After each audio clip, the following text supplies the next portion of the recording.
ለማንኛውም ዛራና ቻንድራ እዚህ ጋር ነው ያለው ሪል ዛራና ቻንድራ እዚህ ነው ያለው ፍቅር እስከ መቃብር እንደዚህ አይነት እጁ ጣል አድርጎታል በደንብ አልተቆጣጠረም እጁ ይሉኝታ አለበት ጌቹ ጣል አድርጎታል እንዲሁ የምትሰራ ሁላ አትመስልም እቺ በቃ እጁ ፓራላይዝድ ሆነች ነው የምትመስለው ሰውዬው ደግሞ ካሜራ አለ ፊት ለፊት ካሜራ እያየ ነው ቪዲዮ እያየ ነው ይሄ የወጣው ከጠቅላይ ሚኒስትር ጽሕፈት ቤት ነው ፎቶ የወጣው ቀንጨብ አድርጎ ይሄው እንደዚህ ነው ይሄውኛው አጀንዳ አደረግ ነው እስቲ ይሄንና የሜላትን ሳክሰስና ይሄ አቶ ጌታቸውን ተመልከቱ ሜላት ወደዚህ ደረጃ የደረሰችው ሁሉም ነገር ተችላ ነው ብዙ ፈተና እና ለማታውቀው ህዝብ ድምጽ ሆና ነው መጨረሻ ላይ ድል በድል ነው ያገኘችው ሁሌ ከፍትህ ከተጎዳ ህብረተሰብ ከእውነት ጋር ስትቆም at the end of the day መብራቱ ላይቱ እንደሚታይ ምንም ጥርጥር የለውም አሸናፊ እንደምትሆን ጥርጥር የለውም ይሄ አይነት አወዳደግ ግን በዘራቸው አድርስ ነው የራሱ እናት የራሱ አባት የራሱ ቀ የራሱ መንደር የራሱ ትቀ የራሱ ኮዝ ትቶ ከሌላ ዋናው ገዳዩ ጋር ከማን ገዳይ እሷ አጌነስ ጄኖሳይደር አጌነስ የጋዛ ጄኖሳይድ ፈጻሚዎች ነው የቆመችው ጋዛ ጄኖሳይድ ተፈጽሟል ብላ ነው የቆመችው እሷ ለጋዛ ህፃናት ነው ድምጽ የሆነችው እሱ ደግሞ ከማን ጋር ነው እንደዚህ የተቃቀፈው he committed crime I believe genocide has been committed in Tigray and the prime minister himself led the operation in Tigray the crime in the genocidal war in Tigray ይሄ ነው the prime minister himself ጠቅላይ ሚኒስትሩ ራሱ የትግራይ ጄኖሳይዳል ጦርነት የመራው ጠቅላይ ሚኒስትሩ ነው ብሎ ያሰበው እንደዚህ ተቃፎ ይሄዳል እንደዚህ ነው ትግል እንደዚህ ነው እና የዛራና ቻንድራ ጉዳይ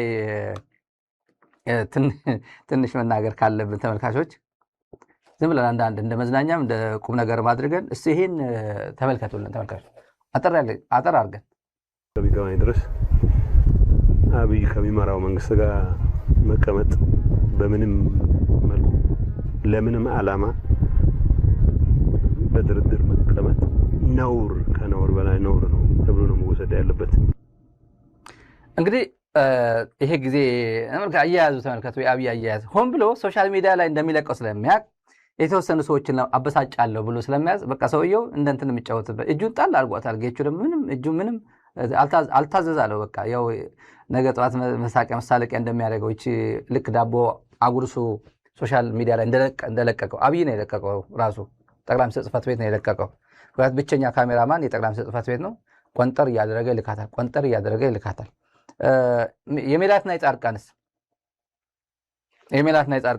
ምን ይላል ገብቶታል በነገራችን ላይ ከፒፒ በደንብ የተኮረጀ አንድ አዲስ አበባ የሄዱት ጻድቃን ልጆች የኮረጁትና ጻድቃን ራሱ የኮረጀ ምንድን ሚዲያ አጠቃቀም መቀለ ሆኖ የመጀመሪያ ስራ የሰሩት ሚዲያ ላይ ኢንቨስት ማድረግ ነው ሳተላይት መክፈት ነው አጋጣሚ ሆነ የከፈቷቸው ሳተላይት ኔፓ ሆነ እና አጋጣሚ ሆነ ማለት ምን ማድረግ አይቻልም አንደኛ ሳተላይት ማለት ሚዲያ ማለት ሰው ነው 24 ሰዓት የሚሰራ ሳተላይት ብትከራይ ዋጋ የለውም 24 ሰዓት ከሚሰራ ሳተላይት ከምትሰራ አክቲቭ የሆነ ዕውቀት ያለው የተካነ ከውዙን የሚያቅ ለዓላማው ጽኑ የሆነ ሰው የ30 ደቂቃ ስራ ቢሰራ በቂ ነው 24 ሰዓት ባዶ ነው የሚሆነው ሳተላይት ስለከፈቱ እነሱ ቀጥታ ሆ ብሎ የጻድቃን ምስል ሲታይ ሰው ክብር ኖር የሚለው ይመስላል የትግራይ ህዝብ የድሮ ስም እኮ ከባድ እኮ ነው ጻድቃን የሚታየው ጌታቸው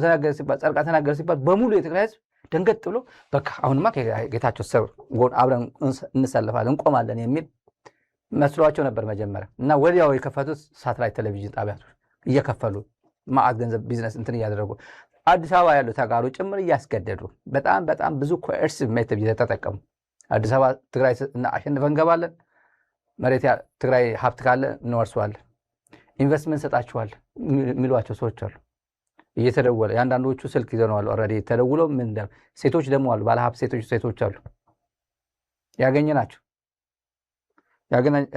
አሁን ጌታቸው አጠገብ ያለ አዲያም የሚባል ሰውዬ የቅርብ ሰው ደውላ ምን እንዳለችው ለሰው እኔ ያለኝ መረጃ አለኝ ድምጽ አለኝ እኔ የአዲያም የቅርብ ሰው በአዲያም በኩል በጌታቸው በኩል ማለት እየደወለች ገንዘብ እንዴት አድርጎ እንደሚያጠራቅሙ የሚያስፈራሩት ነገር አለ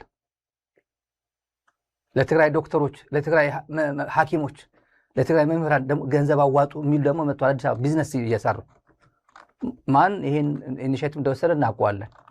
እና እነዚህን ተመልከቷቸው። የነ ጻድቃን የነ ጌታቸው አቋም ከሜላት ጋር አቋም ይወት ሜላት ለፍልስጤም ስትል ስራዋ አታ ታግላ ሁሉም ከጎኗ አቆሙ። ኮንግረስ ሲት ተቆጣጠረችው። የዓለም ሚዲያ መነጋገሪያ ሆነች። እነዚህ አጌኔስ የራሳቸውን ህዝብ ከፒፒ ኮርጆ በቲክታክ እየታገለ ነው፣ በዩቲዩብ እየታገለ ነው፣ በፌስቡክ እኮ እየታገለ ነው። የራሳችን አስተዋጽኦ እያደረግን ነው። እንዴት የትግራይ ወጣት እንዳይታገል ትዲኤፍ እንዲፈርስ እያደረግን ነው። ወጣት ወደ አፋር እለፍ እያልነው ነው። ወጣት ወደ አዲስ አበባ ና በአውቶቡስ በምናምን እያልነው እያመጣ ነው።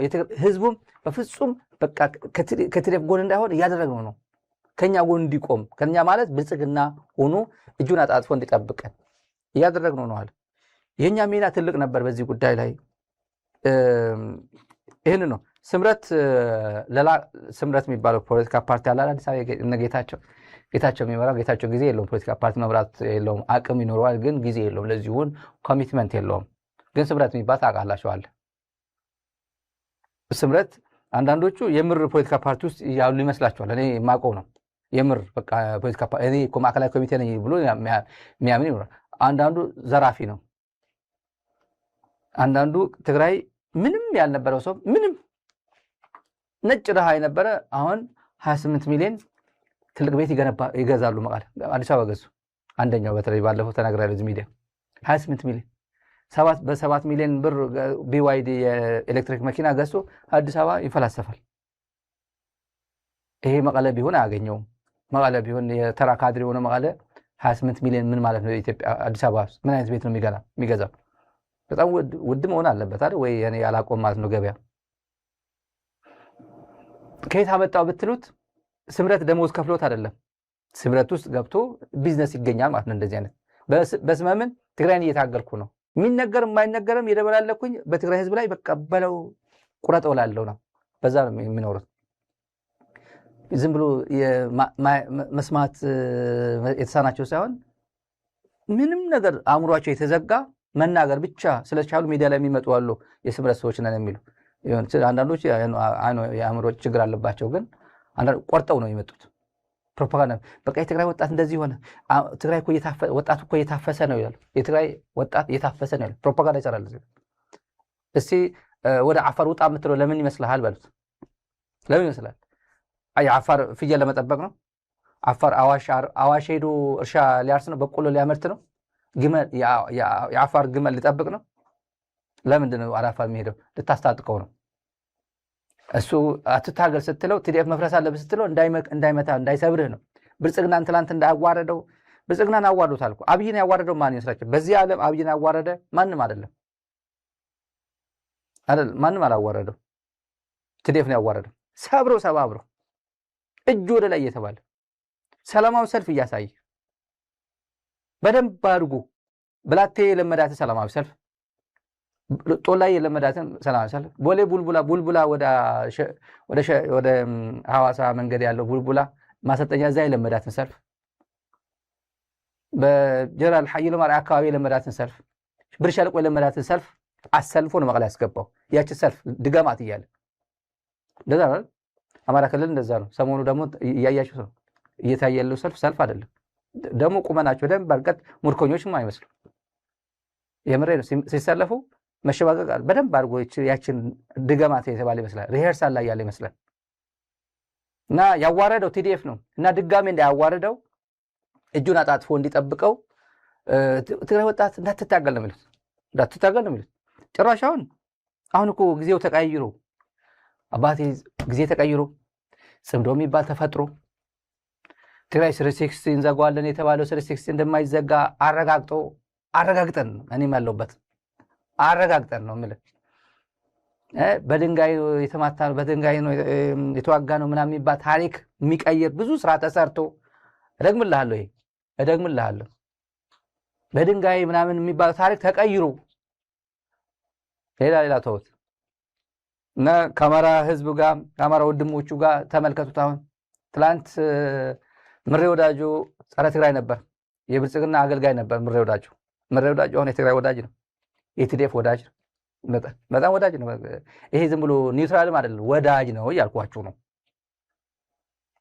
ትናንት ኤርትራ ሰራዊት ባይኖር ኖሮ ሲባል የነበረው እኔ ሐሊባይ እንትን ምናምን ሲል የነበረው አበባው ታደሰ ታሪክ ተቀያይሮ ሐሊባይ የትግራይ ወዳጅ ነው።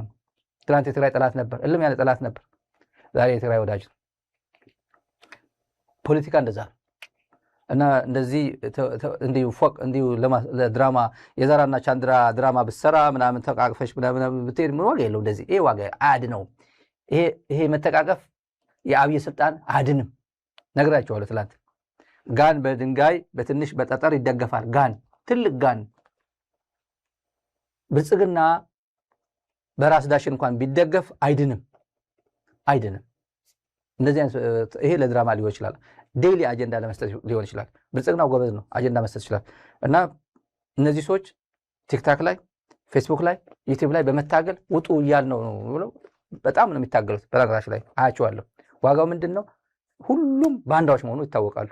ይሄ ማን ነው? የት ነው ያለው ነው ይባላል። አዲስ አበባ ታባጥ ይሄ ባንዳ እንኳንም ሄደ። እናውቀው ነበር መቀለ እያለ ነበር። አዲስ አበባ ከሄደ በኋላ ማንም ዞር ብሎ አይሰማም። አንዳንዶቹ ሳጭበረብሩ የነበሩት መቀለ ሆኖ ነው። ምን ይላሉ? አሁን መቀለ እገሌ ታሰረ፣ እገሌ በህግ ቁጥጥር ስር ዋለ፣ አዲስ አበባ ድምፅ ይሆናል፣ ድምፅ እንሆነው ፍሪ እገሌ ነው የሚሉት። ራሱ ግን ሸሽቶ ጀግና ቢሆን እዛ ለምን አይታሰራት? አዲስ አበባ ድምፅ ሆናለሁ ይላል። እና የስምረት ሪፖርት ለብልጽግና አንድ ዶክመንት የላኩል ምንድን ነው የሚለው? ትግራይ ውስጥ ሚስጥር እኮ ነው ይሄ እኮ ምን አይነት በጣም ባለጌዎች እንደሆኑ የምታየው እና ሁሉ ነገራቸው ስብናቸው ሸጠው ስለ ትግራይ እንደሚያወሩ ስታዩ የሆኑ የትግራይ ዞኖች ናቸው። ስማቸው መጥቀስ ስላልፈለኩ ነው። እዚህ ዞኖች የትግራይ ዞኖችን ከፋፈሏቸውና ይሄ ዞን ከትዲኤፍ ጎን ቆሟል ይላል። ውዳቂዎች ናቸው እነዚህ። ዶክመንቱ ነገ ጠዋት ይቅርታ የትግራይ ህዝብ ተንበርክኮ ወደ ትግራይ መግባት ካለባቸው ምን አይነት ቅጣት እንደሚጠብቃቸው ምን አይነት ይቅርታ እንደሚጠብቃቸው ራሳቸው ነው የሚያውቁት። የትግራይ ህጉ የወጣው ህግ ማርቀቅም አይጠበቅበትም ነበር። ትግራይ አብይ ህግ አርቅቆ ነው እንደ መከላከያ ወጣት እየበለመለ ያለው የህግ ማስከበር እያለ ትግራይና ዝመት ወደ ትግራይ እያለ የኢትዮጵያ ወጣት የሚመለምለው ህግ አርቅቆ ነው። አላረቀቀም እኮ ራሱ ነው ያስገባው። ፕሮፓጋንዳ ይሰራል። ሰርቶም ሳይሰራም ዝም ብሎ ከየጫቱ ቤቱ ይወስድ ነበር። እናውቀዋለን። ሊስትሮችን አይተናል። በትግራይ ጦርነት ጊዜ እኮ ሊስትሮ ነበርኩኝ እንደዚህ ሆኜ ተወሰድኩ ነው የሚለው። ህግ ማርቀቅ ያለበት ግን አንደኛው ሬትሮ አክቲቭሊ ወደ 2013 ወደኋላ መልሶ ትግራይ ላይ መጠነ ሰፊ ጉዳት ያደረሱ በአቅማቸው ጉዳት ያደረሱ በትግራይ ላይ ከብልጽግና ከጠላት ጋር ተሰልፈው ትግራይ ላይ ጉዳት ያደረሱት እነሱን ለመቅጣት ግን አመቺ ህግ ነው። ሌላው ተውት። እንደማንም ዝም ብዬ ዘና ብዬ ትግራይ ጣጣ አድርጌ ጎድቼ ከብልጽግና ጋር ሆኜ በልቼ ዘና ብዬ ትግራይ ገባለሁ ስትል እዛው ትቀፈደዳለህ ነው። ትቀጠለ 50 ሺህ ነው። 3 ቀንም ትታሰረው 10 ዓመት ነው። እድሜ ልክ ነው። ህጉ እዛው ይነግራል። ብልጽግና አይደለም በዛ ሰዓት አብይ የታል በዛ ሰዓት እንዴት ዩቲዩብ ላይ ፌስቡክ ላይ እንደሚወጣ ሱስ አለበት እንጂ አቡዳቢ ነው የሚቀመጠው። ግን በየቀኑ ሚዲያ የለመደ ሰው እንዴት ያስችለዋል ነው? ያኔ ትዊተር ላይ ፌስቡክ ላይ ይጽፋል ወይ? በዛን ሰዓት አቡዳቢ ሆኖ ይጽፋል ወይ? መንግስት መጥቶ አዲስ አበባ ሌላ ስለ ትግራይ ስለ መልሶ ግንባታ ስለ ኢትዮጵያ ምናምን ብሎ ትግራይ፣ አማራ፣ ኦሮሞ ሁሉም ብሔር ብሔረሰቦች መጥቶ ስለ ኢትዮጵያ ጉዳይ በኋላ ኦሮሞ ይገነጠላል፣ ትግራይ ይገነጠላል፣ አማራ ይገነጠላል፣ ሌላ ጉዳይ ሆኖ ኢትዮጵያውያን ግን በሚመቸው መንገድ ኢትዮጵያን ኃላፊነት ወስደው ወደ ቦታቸው ሲመለሱ ሰውየው በቴሌቪዥን ነው የሚከታተለው። ቁጭ ብሎ ሳብስክራይብ አድርጉ ቁጭ ብሎ ይከታተላል የሚፈልጋቸውን ዩቲዩብ። የመዝሙር ነው ይሄ ካራቲስቱ ፓስተር የነ እዩ ጩፋ ምናምን እንደፈለገ ሊከታተል ይችላል። ከፈለገ ፖለቲካ ከፈለገ ሃይማኖት እና አይሆንም ነው። ይሄ እንደዚህ አይነት ሪፖርት የትግራይን በተመለከተ የምታወጡት ሪፖርት አይጠቅማችሁም። እናንተን ትዋረዳላችሁ። ይሄው ዶክመንቱ እንደዛና የትግራይ ዞኖችን ከፋፈላቸው። እገሌ ዞን አሏቸው። እገሌ ዞን ከኛ ጋር ነው ያለው። ወጣቱ በሙሉ ጥርቅ አድርጎ ወደ አዲስ አበባ ወስደናል በአውሮፕላን። የኢትዮጵያ አየር መንገድ ደግሞ የተባበራቸው 737 ቦይንግ ነው የሚልከው በየቀኑ በየሰዓቱም በርካታ በረራ ነው መቀለ የሚያደርገው። አክሱም ሽረ የሚያደርገው ወዶ አይደለም። ቦምባርዴር የምትባለው አንዲች ወፍ የምታክል ነገር ነበር የሚለካው።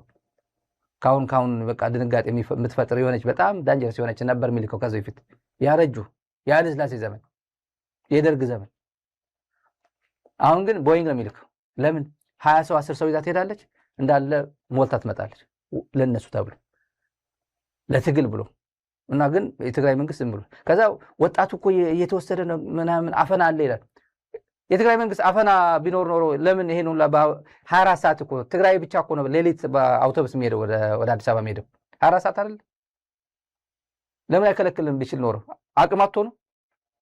የትግራይ ሴኩሪቲ ፎርስ ለዚህ አይደርስም? አይበቃም? ፖሊሱ አይበቃም? መከላከያ አይበቃም? ትዴፍ አይበቃም? ቢችል ኖሮ ፈልጎ ቢሆን ኖሮ ሰው ተገዶ ወደ ጦርነት ይገባል እንዴ? እዛስ ይዋጋል እንዴ? አይዋጋም እኮ።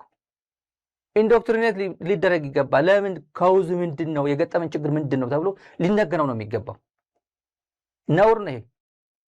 ሞንጆርንም ትላንት ፈትለወርቅም ትላንት በመግለጫው ላይ ያስቀምጣለች። ይሄ ምንድነው? እኛ አቅም ቢኖር እኛ ፍላጎት ቢኖረን ይሄ ሁላ በአውሮፕላን እየሄደ ያለው ታዲያ እኛ አቅም አተን ነው ወይ? አዲስ አበባ ይሄን ሁላ እየተኮለኮለ እየሄደ ያለው በአውቶቡስም በአውሮፕላን እኛ ይሄን ለምን ማገድ አቃተን ታዲያ ይመስላችኋል? አለች። ይሄ ፕሮፓጋንዳ ካውንተር እንትን አለማድረጋቸው አልገለጸችም እሷ። ለምንድን ነው ታዲያ ይሄን እየሰሙ ዝም ያለው? ህወሓት ዝም ሲቀጠቀጥ ዝም፣ በቴሌቪዥን በዩቲዩብ በፌስቡክ ምናምን ሁሉም ሲዘምትበት ዝም። ለምንድን ነው ታዲያ? ይሄን ካወቁ አይሰማም ነው? ዘመኑ እኮ የሶሻል ሚዲያ ዘመን ነው። ብልጽግና እኮ ሶሻል ሚዲያ ቀጥሮ እኮ ነው እየታገለ ያለው። ሶሻል ሚዲያ ቀጥሮ አንድ ወዳጄ ትላንት ነው ከትላንት ወዲያ የትግራይ እገሌ የሚባል ፕሬዝዳንት እገሌ የሆነ ሰው ልኮኝ እገሌ ጅልጥ እኮ ነው፣ የዓለም ጅልጥ እኮ ነው አልከው እኮ አንተ እንደዛ ይባላል እንዴ ይለኛል። ሰምታል እንዴ ተቆርጣቸው እኮ ነው ይላል። ይሄ የተቆረጠ ጭንቅላት ያለው ነው። ብልጽግና እንዴት እንደሚጫወትበት አብይ በእውነት በጣም ሰርቶበታል። በዚህ ላይ ጭንቅላት እንደዚህ ትልልቅ ይሄ እኮ ኤሊት እኮ ነው እንደዚህ የሚለኝ እኮ አማኑኤል አሰፋን እኮ ሰደብኮ ሰሞኑ እኮ ይለኛል። አንዱ ደግሞ ምንድነው የሚያደርጉት? ቆርጦ 24 ሰዓት ሙሉ የዚህን ፕሮግራም ቆርጦ ከዛ እንትና ያደርጋታል።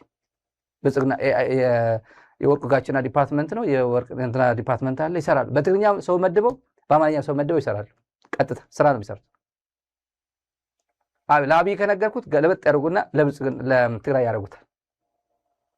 ይሄ እኔ ይገባኛል። እኔ ኮሚኒኬሽን ሰው ነኝ እኮ ምን ይሄ ኮሚኒኬሽን ይገባኛል። ብልጽግና እንዴት አድርጎ እየታገለ እንደሆነ ይገባኛል። ይሄን እንዴት አድርጎ ቻሌንጅ ይደረጋል። ቲፒኤልኤፍ ለዚህ ምንድነው አንድ ኢንች እንኳን መንቀሳቀስ ያልቻለው? ብዙ ጊዜ ስንወቅሰው ነበር። ደብረጽዮን ትላንት መጥቶ የሆነ ነገር ስላቸው ነበር። ሞተናል፣ መነሳት አለበት፣ ሚዲያችን መንቀሳቀስ አለበት ምናምን። ይሄን በተመለከተ እነ ብልጽግና ከስምረት የሚወስዱት ሪፖርት ትክክል ነው ትክክል አይደለም፣ ግን ወራዶች ናቸው። ትግራይን በዞን ከፋፍለው ይሄ ዞን ከቲዲኤፍ ጎን ነው፣ ወጣቱ ወደ ቲዲኤፍ እየገባ ነው ይሉታል። የሆነ ዞን ይሄ ዞን ደግሞ የኛ ግዛት ነው፣ የኛ ነን እኛ፣ በፍጹም ወጣቱ እየገባ አይደለም ይሉታል። እነዚያ በስም ጠቅሰው ነው እንደዛ የሚሉት። አንደኛ እንደዚህ ብላችሁ የምትከፋፍሉት ነገር አንዴ ወራዶች ናቸው። ወራድ ያላማጣ ህዝብ እኮ ነው። አሁን እኮ ብልጽግናን የታገለው ጌታቸው ረዳን የታገለው ማን ይመስላችኋል? አላማጣ እኮ ነው። አላማጣ ምንድነው? አላማጣ የት አካባቢ ነው ያለው? ከሁሉም ኦልሞስት ጫፍ ነው ያለው።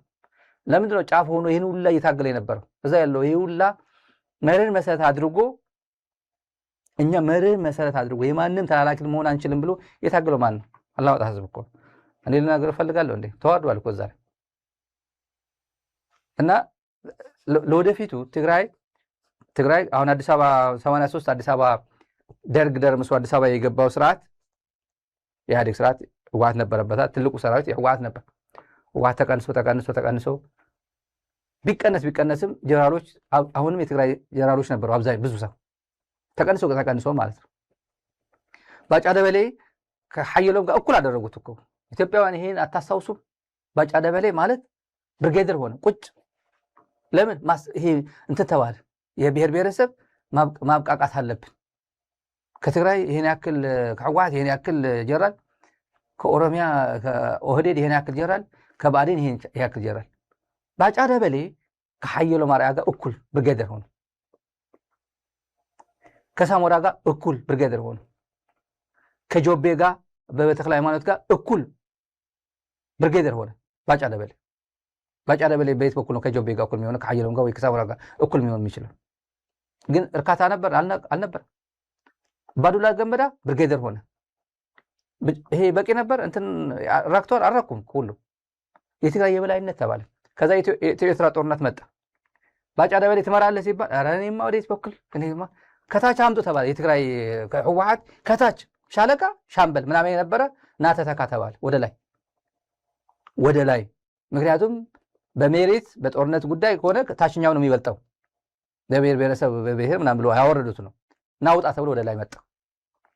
ለጥይት ሲሆን ወደ ላይ ያመጡት፣ ለአመራር ሲሆን፣ በምቾት ሲሆን የበላይነት የሚባል ቋንቋ መጣ። የህወሓት የበላይነት የትግራይ የበላይነት መጣ።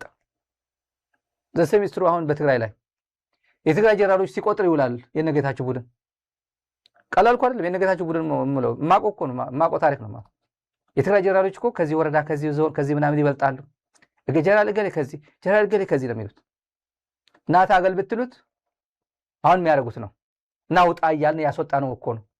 የኛ ዞን እኮ እየወጣ ነው። ወጣቱ እኮ የኛ ዞን እኮ የኛ ነው የሚሉት እኮ የኛ ዞን የሚሉት አለ ትግራይ ውስጥ። ማን አባክ የሰጠ ዞን ብትሉት ስም ስለማይጠቅሱ እነሱ እንትን አያደርጉም። ሚዲያ ላይ አይጠቅሱም። አንዳንዴ ይጠቅሱታል። እኔ ግን እነሱ ጽያፍ አይደለሁም። ጽያፍ አልናገርም። ባለጌዎች ስለሆኑ ነው። ይሄ ማለት በተለያየ መንገድ ኢንፍሉዌንስ አድርገው ወጣቱን መሸወድ የሚፈልጉ ስለሆነ ነው። ትግራይ የሁሉም ነው። ሁሉም ሲታገል ነገ ጠዋት እኔ እኮ የዚህ ጀራል ከዚህ በዛብ አሁን ይሄ ጀራል ሁሉም ጥሮታ ወጥቶ ጥሮታ ይሄዳል።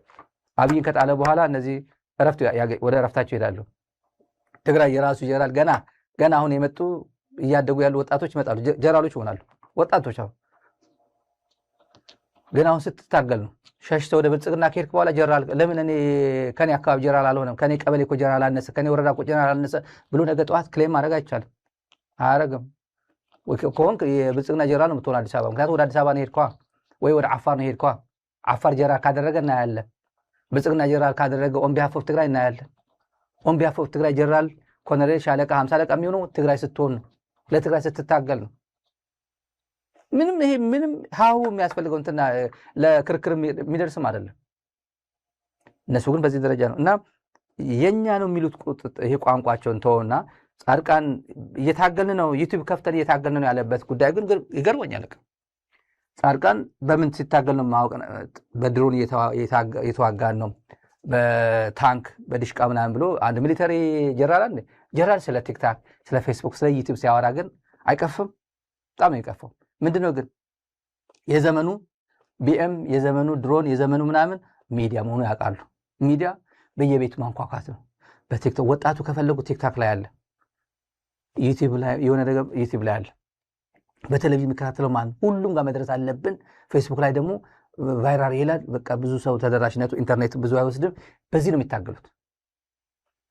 ሰው ቀጥረው ለዚሁ ሰው ቀጥረው ማለት ነው። እኔ ለትምህርት ብቻ ነው ይሄ። በተለይ ምን አይነት ሰዎች የታገሏት እንዳለ ትግራይ ሜላትን እያሰባችሁ ቀጥዬ ማሳያችሁ የጻድቃን ንግግር ሜላት ኪሮስን ለፍልስጤም ስትል ስራዋ አታ ከስራ የተባረረች መታ አዘይን አሸንፋ ታሪክ የሰራችው ትግራዊትን እያሰባችሁ አንቀበልም ብላችኋል። የቻለው ወደ አዲስ አበባ ይመጣል፣ በአውሮፕላንም በአውቶቡስም ባገኘው መንገድ። ያልቻለው ደግሞ በየበረሃው ሰፍሯል። የተመኙትን ያህል ወጣት አላገኙም። ያውም ሰራዊቱ ቲዲኤፍ የሚባለው ዋናው የጦርነት መሳሪያ የነበረው ከሰራዊት እየወጣ የሸሸ ወደ የቤቱ ነው እየተቀመጠ ያለው። ለምሳሌ ከ5 ወር በፊት የትግራይ ሰራዊት እየተባለ የሚጠራው ባለፈው የጦርነት ውስጥ በጣም የአንበሳውን ድርሻ ይዞ አሁን ተደረሰበት ደረጃ ያደረሰው ኃይል አሁን በቁጥር ተመናምኗል። እኛ የምናገኘው መረጃ ለምሳሌ አንድ አርሚ ተብሎ የሚጠራው ከ3-4 ወር በፊት ወይም ከዛ በፊት 16,000 15,000 የነበረ አሁን 2,000 3,000 ነው የደረሰው። እነዚህ ሁሉ ተደምረው የጦርነት ማድረግ ፍላጎታቸውን ገድለውታል።